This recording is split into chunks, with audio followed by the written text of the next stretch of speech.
Let's go. Lamed, Perik Lamed, Posuk Lamed Beis. Come on, got a lot to do.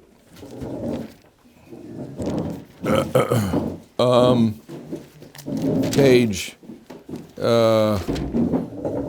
488.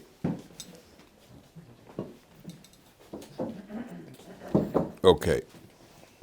So the Torah talks about making oil, making oil for the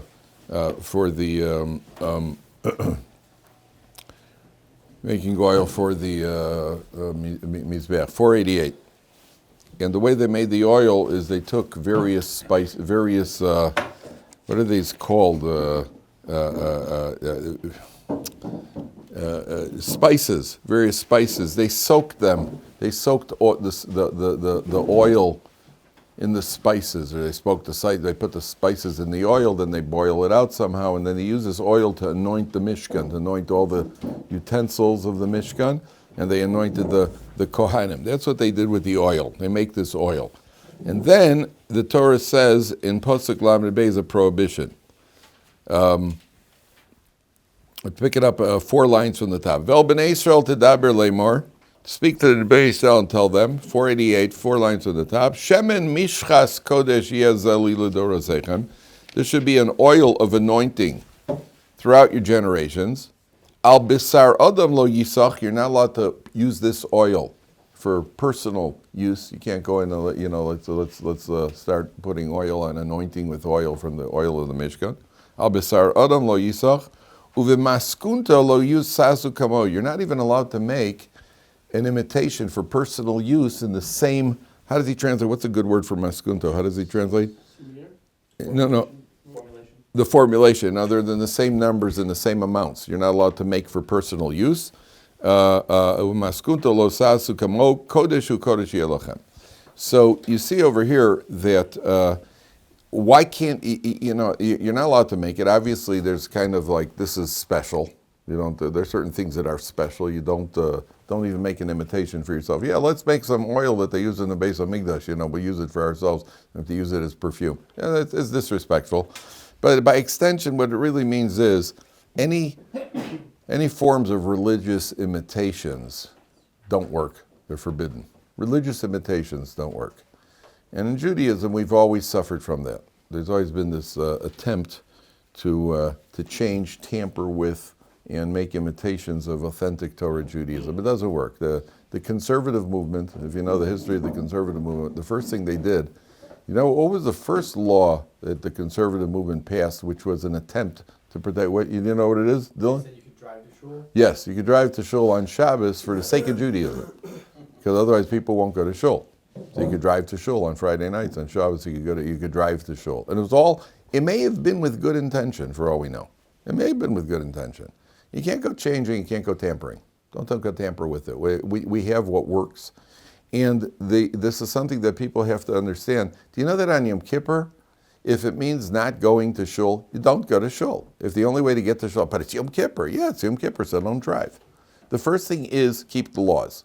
You have to daven, you have to fast, so you'll fast by yourself at home. Don't tamper with the formula. Don't tamper with it. Don't make imitations. Imitations don't work. The reform movement is there is no third generation reform.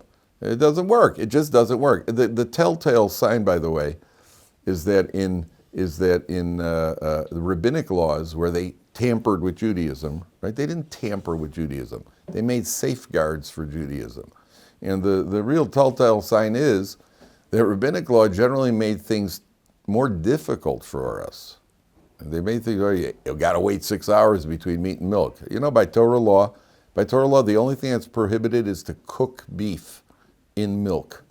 Chicken and milk, by Torah law, 100% permissible. Chicken and milk, hot chicken, cold chicken. If you like a chicken and cheese sandwich, which I don't, but if you did, I was never even tempted by cheeseburgers. That doesn't even speak to me. It doesn't speak.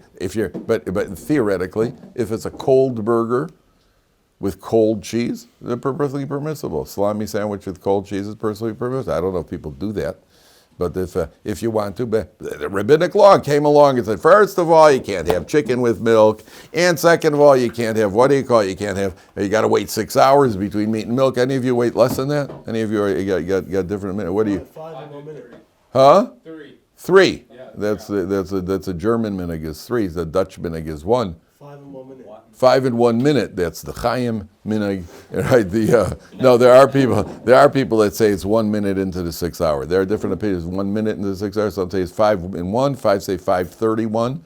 By us, it's 6. We go 6. I have a daughter-in-law whose family's from German. They keep 3, and that's the one halacha that a woman is allowed to keep, even if she's married. The woman takes on her husband's customs, and the one minhag that she's allowed to keep is that. But my daughter-in-law, was smart enough to say. She wasn't smart enough. She married my son, but she was smart enough to say that you're smart enough to decide that she doesn't want to do that because of Imitations with kids. So then kids will just get confused. Mommy's one thing, daddy's the other thing. So she immediately took on 6 hours. So I took her 3 hours. That doesn't work that way. I got a wedding gift for you. Hey, girl, you take my 6, I'll take your 3. No, that doesn't work that way. So the what do you call it? So, but there are different minhagim. But that was all rabbinic law. Rabbinic law came on. By the way, Reb Moshe Feinstein has a very interesting halachic shaila. There are certain Hasidic groups where the women shave their head. Yeah. Completely. And there are different reasons that are given. The most basic reason for it has to do with the laws of a woman immersing in a mikvah. When a woman immerses in a mikvah to purify herself, so even if one strand of hair did not make it under the water, then the woman is the tefillah is the immersion in the mikvah is invalid, and it's as if she's still a nida. So it's a very, very strict halacha. Women that go into a mikveh, there's another woman who watches them to supervise to make sure that they're completely immersed. Because for men, mikveh is a custom. Nowadays, mikveh is just a custom. For women, it's a chiyuv. A woman makes a bracha in the mikveh. A woman goes into the mikveh, she actually makes a bracha. A woman has to go to the mikveh, otherwise a couple can't live together. A woman a man, it's a custom. To go to the mikveh by Hasidim, it's a very big custom. Even Litvaks, generally, most Litvaks go once a week. They go on Fridays. Some people you can go every day if you want. But it's a custom. The only time the halacha says for a man that it's a mitzvah, it's only one time in the year that the halacha calls it a mitzvah to go to the mikveh is on Erev Yom Kippur. Even Erev Rosh Hashanah is a custom. On Erev Yom Kippur, it actually the halacha says a mitzvah to go and immerse on Erev Yom Kippur. But even then, we don't make a bracha. There's no bracha for men in the mikveh. A woman is very, very severe. So there was one case where Moshe Feinstein had a shaila. There was a girl from a Hasidic group that married a guy from a different Hasidic group. And this girl came from a family who the custom was to shave their head. The girls shaved their head completely. And, customs in the family, my mother did it, my grandmother did it. This girl very much wanted to shave her head. Her husband, who came from a different Hasidic sect, he said no. He was not interested. He wasn't going to have that, and she was interested. She insisted. He did. He did not want to marry a bowling ball. So he did. He was what do you call? He wasn't. He just wasn't having it. And she insisted. She wanted it. So they asked her. But Moshe Feinstein says, "Look, customs are very nice, but it's a halacha that you have to do what your husband wants." He says it's a no-brainer. It's a no-brainer. Custom. But at the end of the day. Shalom bayis, and you have to do it. A woman has to please her husband. That wasn't going to work. So that's what he paskined. So it doesn't. There's actually a case. I think I heard this from Rabbi Gottlieb.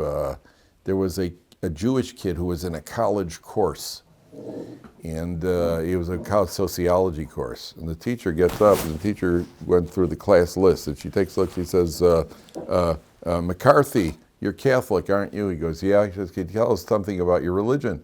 So he gets up, and for 10 minutes he speaks about Christianity, Catholicism, whatever it was. She looks at the list. She says, "Mohammed, you're Muslim, aren't you? You can tell us something about your religion." So he gets up. Yeah, probably stabbed the teacher, and then he for 10 minutes. For 10 minutes, he talks about his religion. He looks, "Goldstein, you're Jewish, aren't you?" He says, "Yeah, can you tell us something about your religion?" He says, "I'm sorry, I can't." The instructor says, "Why not?" He says, "Because I'm Reform." So the instructor says, "Well, don't you think you ought to know something about your religion before you reform it?" Right? As a result of that one line, he started investigating. He became frum, and he's involved in Jewish outreach. Right? What does reform mean? Reform means we're changing it. But the telltale sign is that in conservative reform, all these movements have always tried to make things easier. And easier doesn't work. Easier doesn't. That's the first lesson Torah is teaching us. Okay. Then, go down to the bottom of the page. V'daber Hashem al Moshe lemor. Re'eh, look. Karasi b'shem Betzalel ben Uri ben Hur lamata Yehuda. I have designated, I've called, designated. How's the article translated? I've called by name Betzalel, the son of Uri, the son of Hur, from the tribe of Yehuda. Let's read a couple of psukim. V'amalei osa ruach Elokim, I filled him with the Spirit of God, b'chochma u'v'svuna u'v'das u'v'chol malacha, with wisdom, understanding, knowledge, in all malacha, lachashov machshavos, to think thoughts, lasos bazohav v'akosef v'nachoshes, and to work with gold and silver and copper, u'v'charoshes eved, and so on and so forth. He is the architect who is going to be the head architect of the building of the Mishkan. Betzalel, the son of Uri, the son of Hur, who is a ripe old age of 13 at this point. The main architect of building the Mishkan is a bar mitzvah boy, right? So he is, what do you call it? And he's going to be the head of building the Mishkan. Now, the first thing over here is that you'll notice, look of the word re'eh. Look, I've called. I have re'eh, karasi b'shem. I've called by name Betzalel ben Uri ben Hur. So how does he become the one, the architect? What is it about Betzalel that is going to be? Now the word Betzalel, by the way, breaks into two words. Betzel, Tzel is the shadow. Betzel, Kel, in the shadow of God. So the Gemara says he's called Betzalel because when Moshe Rabbeinu told him, Hashem told Moshe Rabbeinu, build the Mishkan and build the utensils. And Moshe said to Betzalel, build the utensils, make the utensils and build the Mishkan. And Betzalel said to Moshe Rabbeinu, well, if I build the utensils, I won't have to play. It makes much more sense to build the Mishkan before I make the utensils. And Moshe said to Betzalel, wow, you must have been in the shadow of God. You must have overheard God speaking that you knew that. That's where one opinion of what Betzalel, the name Betzalel means. But there's another opinion, Betzel Kel means that what he does in this world is going to be a reflection, like a shadow is some sort of reflection. What do you call it? You can't get away from your shadow. It's a reflection of who you are, or sort of. And what he does is going to be a reflection of God's will. He's going to build the Mishkan. Betzalel is going to build the Mishkan. The Mishkan is very intricate with a lot of details, and Betzalel is going to build this Mishkan. Why him? How does Betzalel get to be the one, especially at 13 years old, who builds the Mishkan? Do you know? He's connected to Hur, Hur connected to Miriam. He's connected to Hur, you're right. Hur is connected to Miriam, that's true, but what's that got to do with the Mishkan? Because like Aaron is... It's Hur is Miriam's brother, so somehow there's a family relationship. Okay, could be. There's certainly, Jewish geography to be played here. Yeah, that's for sure true. Hey, do you know Betzalel? Yeah, where's he from? Denver. Oh, do you really? I know his cousin. It's unbelievable. Jews are unbelievable. What do they say that Jews? I think it takes. By Jews there's a connection of two. Something like that. Where two Jews will know somebody who knows somebody. That's how it's. We'll know somebody who at least knows somebody. And by the non-Jews, I think it's 7. Yeah. By anybody in the world. By anybody in the world, it's 7. By the Chinese, it's 14. But by what do you call it? Or actually, it's 1. Do you know Wang? Yeah. I think that's the most common name in the world, by the way. The most common name in the world today is I think it's something like Wang. Or something like that. That's the most common name. Either Wang or Mandura, or some Indian name. Those are the most common names. You think John. No, way down the list. So Betzalel, what happens? Hur. Remember, there's two opinions here. There's an opinion, and the main opinion is that the Mishkan is a response to the golden calf, which we're going to read about, which we're going to see. It's out of order, but the Mishkan is a response. Now, what happened at the golden calf? We're jumping ahead for a second. The Jewish people want to build the golden calf. Moshe Rabbeinu was up on the mountain, and he left 2 men behind to supervise the Jewish people. Who are they? Aaron and Hur.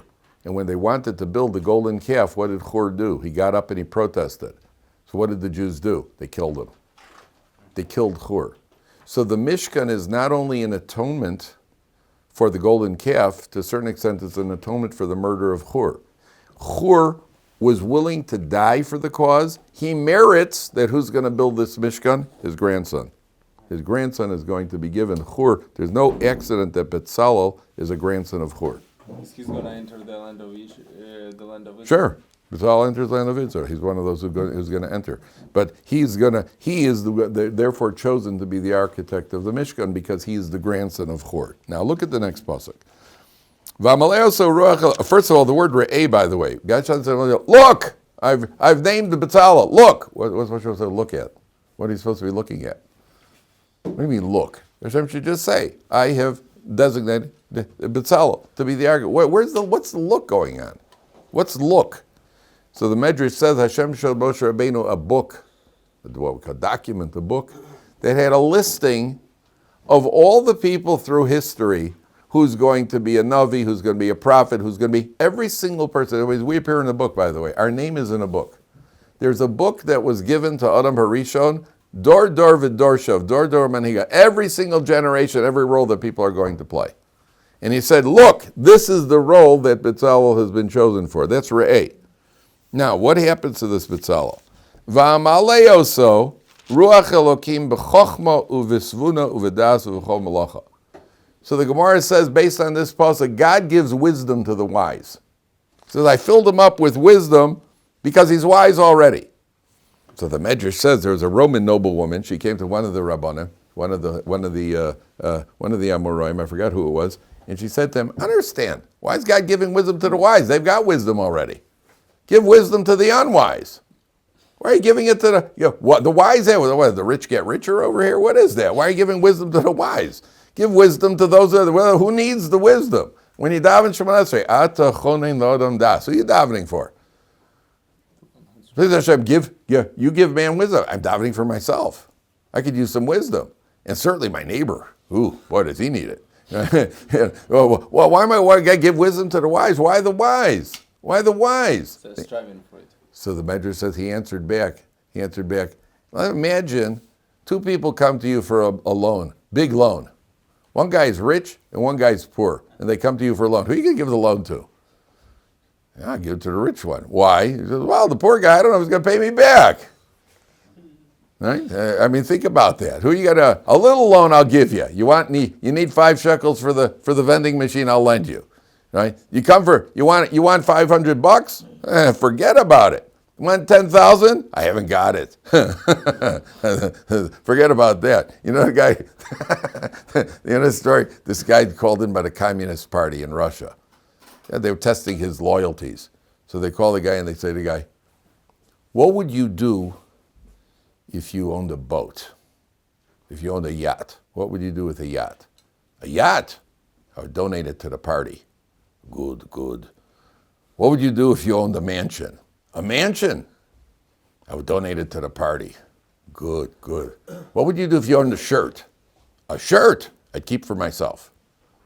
So I understand. A yacht you give to the party. A house you give, a mansion you give, a shirt you keep for yourself? He says, yeah, a shirt I actually own.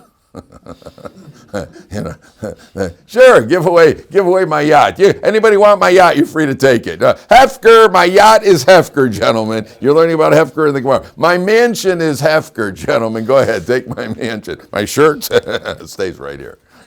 That's all we got. So he said to her, who would you lend it to? She said, I'd lend it to the rich man, because I have the money I'll no get. He says, right, that's why Hashem gives it. What do Hashem give? Wisdom to the foolish? What would they do with the wisdom? They'd use wisdom while the Medrash says they'd be in the bathroom using their wisdom. They go to the theaters using their wisdom. They go to the bathhouse with their wisdom. That means they'd use it for all sorts of foolishness. They might develop a smartphone with it, right? And ruin the world, right?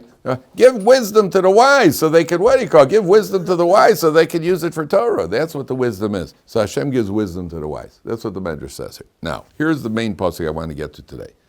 Lachashov machshavos, to think thoughts. Lasos bazov uvakesef udachoshes. Now, what does that mean to think thoughts? What does that mean to think thoughts? So, to deal with gold, silver, and the choshes. So, let me ask you a question. you have a yeshiva over here. People donate money to the yeshiva. I gotta give money to the yeshiva. Where does the money for the yeshiva go? But where does it, when you give a check to the yeshiva, where does that check go? Whenever they go. Check goes to the yeshiva treasury. So they use the check, they gotta buy food, and they gotta upkeep, and they gotta, they gotta trips for the Mechina program, all the various basic needs of a yeshiva, right? They gotta pay salaries too, by the way. That happens once in a while.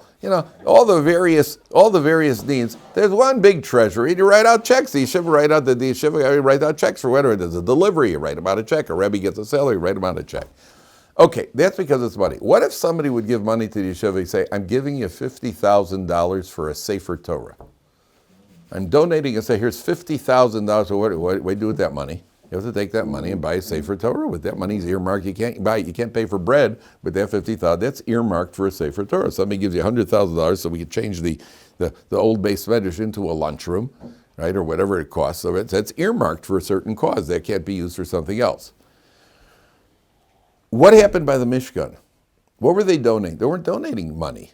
What were they doing? They're donating raw materials. Now, I got a question for you. You donate gold. You're one of the guys who donated gold to the Mishkan. What can we do with the gold? Well, we could use gold to make the base for the what do you call it? For the poles that go around the Mishkan. They have a golden base. Or your gold could be used for the wings that go on the Kruvim and the Aron Kodesh. Right? Where would you like your gold to go? You take the wings. Yeah, you like a wing, right? I'll take the white, the dark meat. You could have the wings, right? You'll have a wing. I'll have an Aron Kodesh pole, please. And where do you want your gold to go? Well, I would say I don't want my gold. Well, your gold we're going to see that pole over there. That's your gold. No, I don't want my gold over there. Why does it gold go over in the Aron Kodesh? I'll take some holy gold. And you understand there could be a problem over here. Lachashov machshavos means not only the plain meaning is to think that he thinks thoughts. But the Mefarshim say, Lachshov machshavos is he had the Ruach HaKodesh to think the thoughts, to realize the thoughts of the people who are donating. And to the degree of your devotion when you donated the gold, that determined where your gold went. We talk about raw materials. Gold, silver. Did you donate the gold with a little bit of haughtiness because you were a rich guy? Did you donate it 100% l'shem shamayim? Depending on the purity of your thoughts, you understand that's an important thing.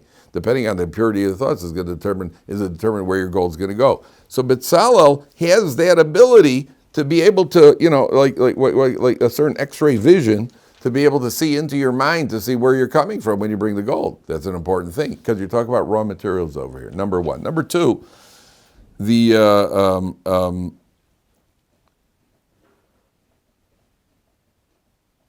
tongue-in-cheek, but not so tongue-in-cheek.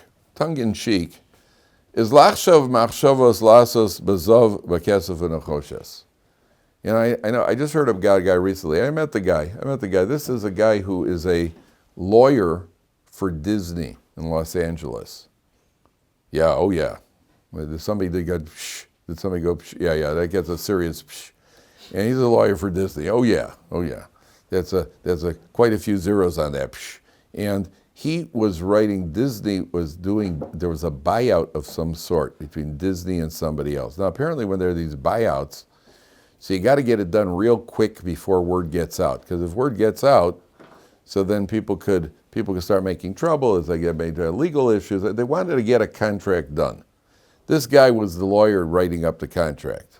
And he was running, and he told them in advance, I'll work on this contract, I'll get it done, but not on Shabbos. So he's a Shomer Shabbos guy.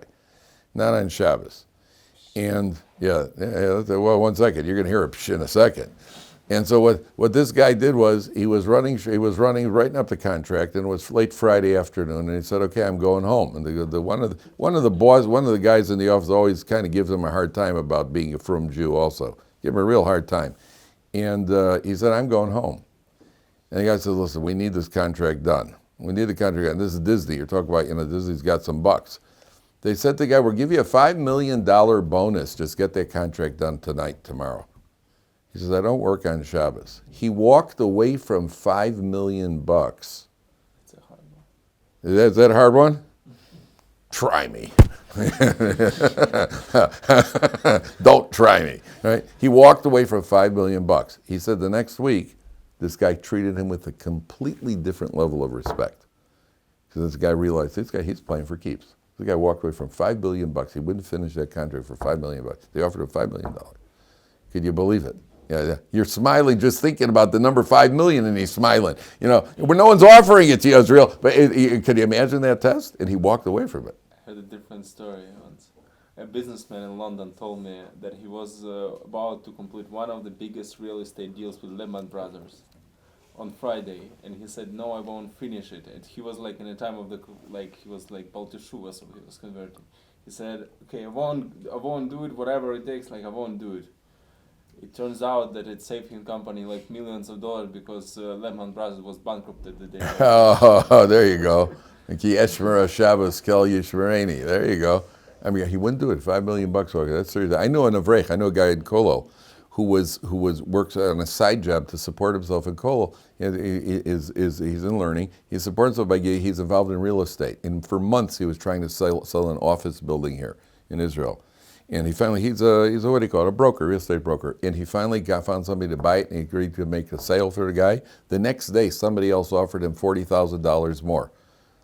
And he did not make a contract. He never made a committed. He never completed. He said to the guy, "I'm sorry, I committed with somebody else." He walked away from him for extra $40,000. So that's a real test. Why am I bringing that up? Look what the Torah says here. Lachshov lachshavos lasos bazova kesov lechoshes. Tongue in cheek, but not so tongue in cheek.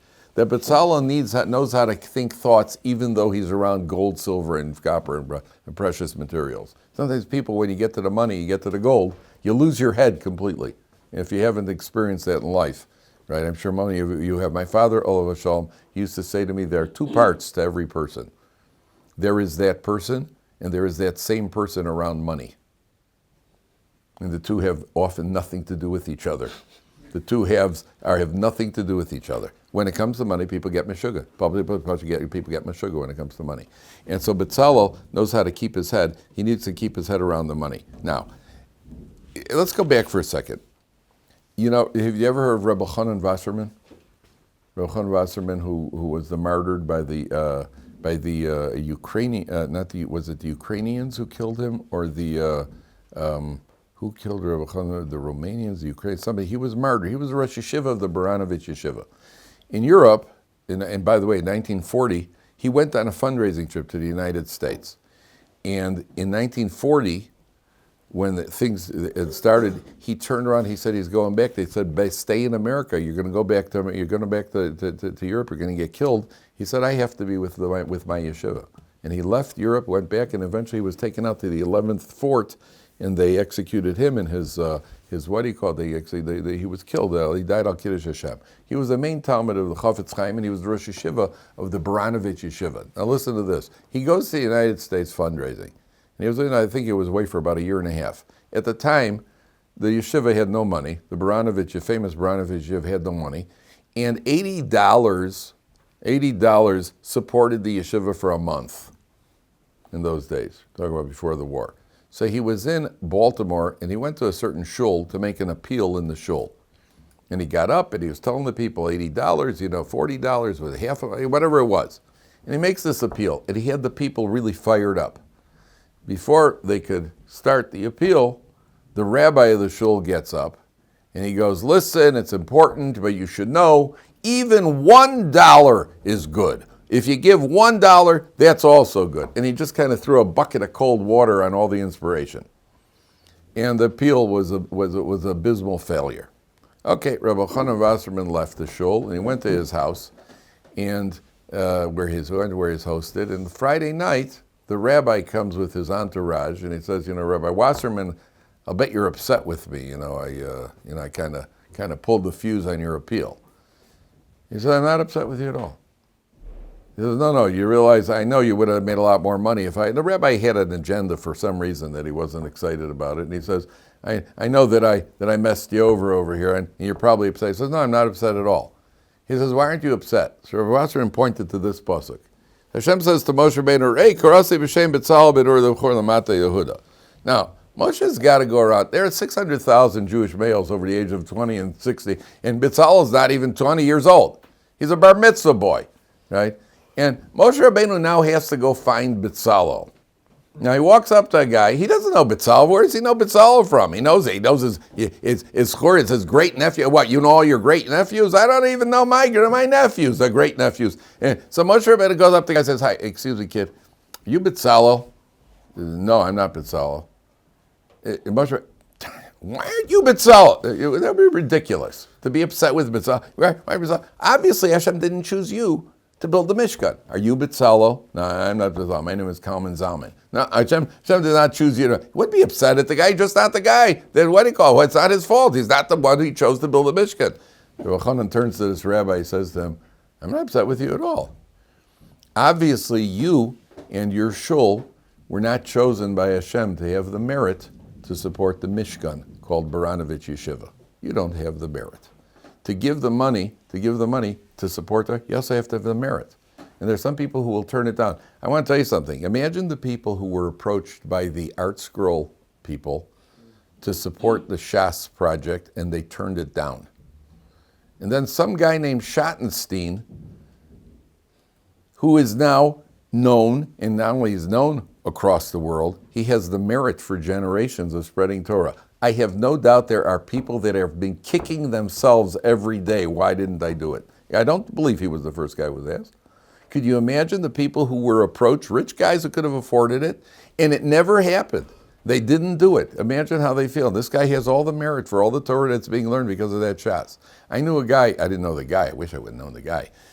Somebody was approached by a yeshiva, an unaffiliated Jew, but there was one of these outreach yeshivas that approached him, and he said that he would give $7 million. He was ready to give $7 million to the yeshiva. And at the last minute, somebody else contacted him here in Israel, and they convinced him that instead of giving the money to the yeshiva, he should build it for he should give the money to build a center that has a gym and a swimming pool and everything else. So he built a gym instead of giving money to a yeshiva, $7 million. And I remember when I heard the story, my first reaction is, he simply didn't have the merit. He did not have the merit to support Torah. That happens. You have to have the merit to support Torah, because then you're going to get eternal reward for it. So Rabbi Chanan Wasserman pointed to this pasuk. He said, no, Moshe Rabbeinu wouldn't be upset with the guy who's not Betzalel. That guy obviously did not have the merit to build the Mishkan. He said to the rabbi, you and your children didn't have the merit to build the Mishkan. So he said. Okay. Take a look at, so Betzalel is chosen. And now skip on ahead to Pasuk Yud Gimel. 490. 7 lines from the bottom.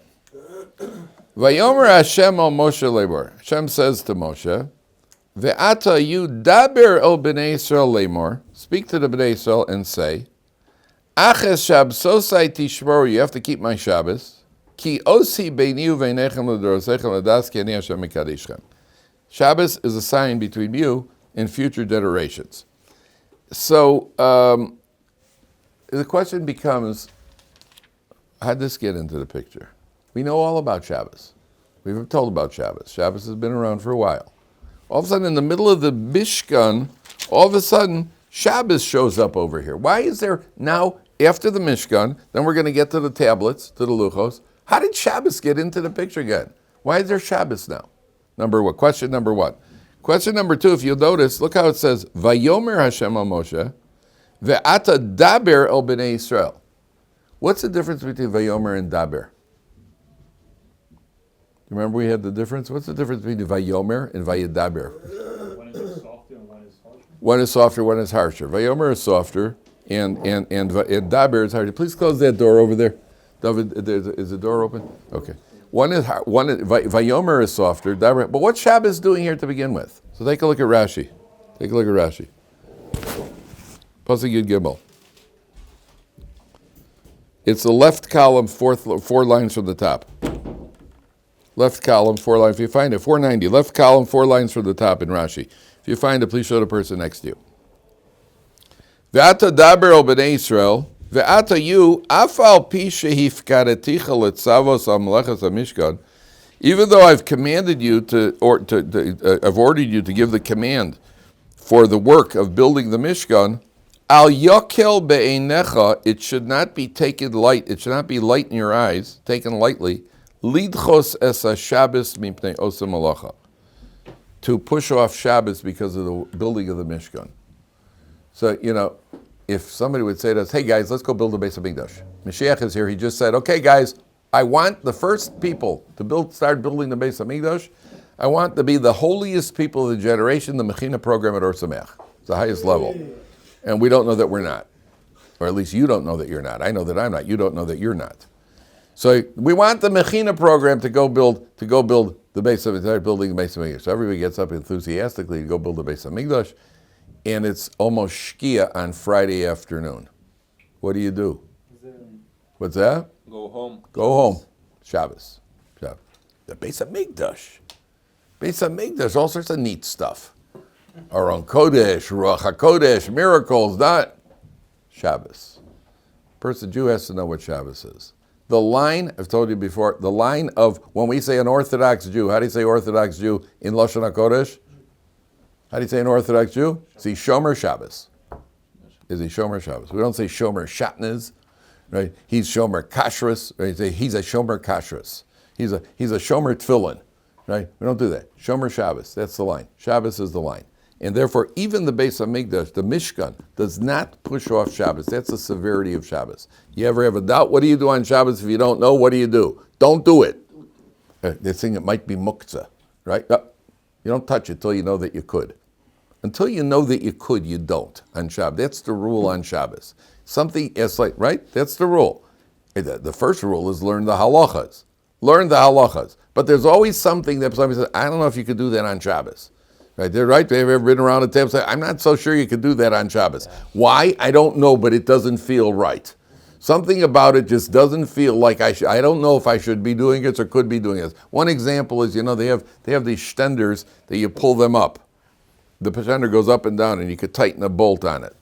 Right? Now, I don't know if you could do that on Shabbos. Why? I'm not sure. It just doesn't feel right. It's not Shabbos-dik. I'm not sure. So you have to know the halacha. Can you do it or you can't do it? Can you fill water and put it in the freezer and make ice cubes? I don't know. It's Shabbos. Why not? I'm not sure. Creating, doing, cooking, but there's always something that's exactly how we're supposed to feel about Shabbos. So you have to learn the halachas, by the way. You have to learn the halachas, and you have to take every precaution not to transgress Shabbos.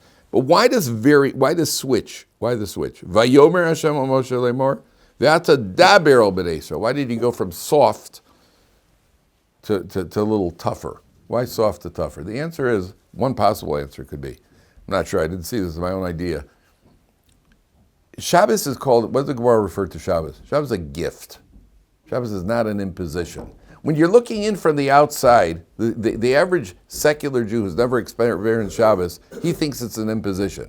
Well, let me answer a question, we'll do it real quick, but you have to answer very quick. First word that comes to mind when you think of Shabbos. Challah. What? Wine. Challah. Rest. Food. Phone. No phone. Family. Family. First word. Obligation. Obligation. Suda. Menucha.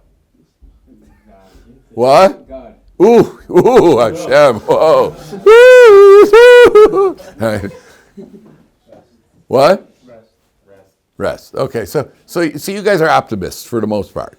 Right? Food, rest, wine. There you go.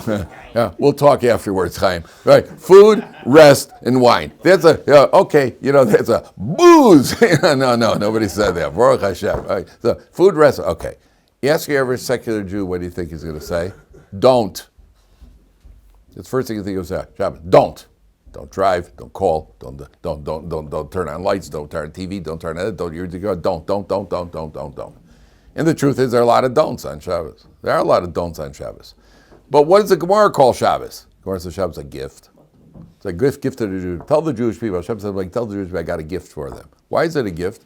Family, rest, food, wine, right? There you go. What bigger gift could you have? You know what the don'ts do? The don'ts are there to ensure that all these things happen. The don'ts aren't there because, let's see if we can nail you and give you a skila. I got a skila over here, Right? Flip the light switch, he dies. That's not what it is. That's not the point. The point is that if we have the restrictions, then your family's going to be together. You're going to rest. You're completely detached. There's a mental, as you know, when I was in business, Shabbos, there's a detachment. Complete detachment. There's nothing you could do. Your shop could burn down, unless it's life-threatening, there's nothing you could do but come and roast marshmallows. And even that you can't do on Shabbos. How do you like that? Shop's burning, oh well. Just watch the show, enjoy the firemen. That's about all you can do. You can't even roast a marshmallow. You can't. What happens? You have a business, you're an accountant, you're running a ichves, you're an investor, whatever it is. Shabbos comes, that's it. There's nothing to even think about. You can't do anything about it anyway. That's the beauty of the Shabbos. Your family, there isn't a system in the world where a family sits together 3 times over the 24-hour period. You sit at a table and you communicate. Whether it's good communication, bad communication, but you communicate with food and singing and wine and anything else that you want. What more precious gift? So, Vayomer Hashem, it's softer because ultimately it's a gift. But here we're talking about not transgressing. Daber el b'nei Israel. Daber means let's enforce the harshness over here. There is a harsh side of Shabbos, is you can't transgress. And sometimes it could be inconvenient. Sometimes you're stuck in a bathroom and the light isn't on, the light's off. You walk in, you're a guest in somebody's house and it's dark in the bathroom, and okay, that could get awkward, but listen, nothing you could do about it. Other than go, oops, and then flick the light switch, but that means you're not very righteous. So that's the daber. Okay. That's as far as, now, turn to, I skipped. I skipped. Sorry. Page 488. Back. Why did I skip that? Okay. 488. Vayomer Hashem el Moshe. Right in the middle of the page, about 9 lines from the top. Kach lecha samim notof ushcheles v'chalbena samin uvona zaka. This is the section that talks about the compound of the ketoris. You know what the ketoris was? The incense that was burnt in the Beis Hamikdash. And what did they do with the incense? They burnt incense every day, and it was also burnt on Yom Kippur. And what was this incense? What was the purpose of the incense? The incense is an atonement for the Jewish people. The incense becomes an atonement for the Jewish people. So 4 of the 11, what do you call it, of the 11 spices, is that the right word, spices? Yeah. Sami, is that how he translates spices? Isn't there another? Incense? The spices were mixed together and ground up to create the incense. Aromas is what comes from them. But the thing I guess it's called spice. That's how the Art Scroll translates it. What do you got there? Some stakti. Look at his translations. Stakti, onicha. Oh, that's my favorite. Galbanium. I wouldn't know an onicha if it hit me in the face, right? And pure frankincense. Okay, so 4 of the 11 are any of you know anybody? Onicha sounds like a Japanese car company. Onicha, get your Onicha, right? It's a 4-wheel drive, up and back the Onicha. And okay, so the Torah says that there are only names for them. Now, what did this do? This was an atonement for the Jewish people. Watch this. This is beautiful. Take a look at the ones that are mentioned. Nataf. Okay, I'm reading in the pasuk Lamidal. Nataf starts with a nun. Ushecheles starts with a shin. V'chelbena starts with a ches. Ulevona zaka starts with a lamed. Okay? So you have 4 letters here. A nun, a shin, a ches, and a lamed.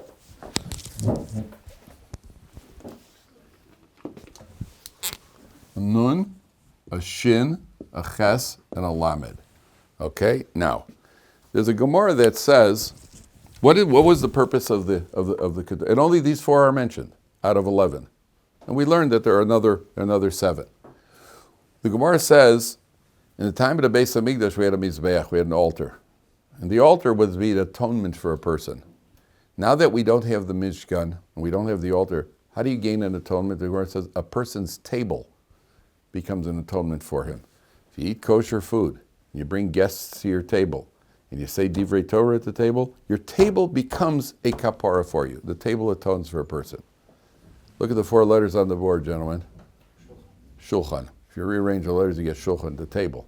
That means the Ketores is supposed to be our atonement. The Ketores is an atonement. You don't have the Ketores. We don't have a Beis HaMikdash. You don't have a Mishkan. But what do you have? You have a shulchan. You have a table at home. Your table could be the atonement for the Jewish people. Those are the 4 spaces that's named here. The table becomes, the shulchan is an atonement for Jewish people. If you do your table, if you sit at your table talking Lashon Hara, and you talk at your table, talk nonsense, you're allowed to communicate. And you're allowed to chat. It's not a problem. But there should be some Torah at the table. The food's got to be kosher. And the money that you bought the food with has got to be kosher money. And you bring poor people into your home. You have guests in your home who need a piece of, that becomes, your shulchan becomes a Torah. That's what's alluded to here. Okay, we'll see more about the Ketores tomorrow.